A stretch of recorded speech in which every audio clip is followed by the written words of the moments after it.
This aircraft wiring schematic shows the air turbine case cooling electric circuit from an Airbus A310 aircraft. It is very important to first have a look at the note at the bottom of the diagram.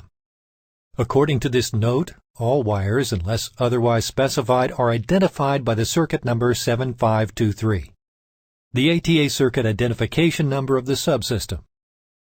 The note further states that all wires have gauge number 16, Captain CF16 wire, unless otherwise specified.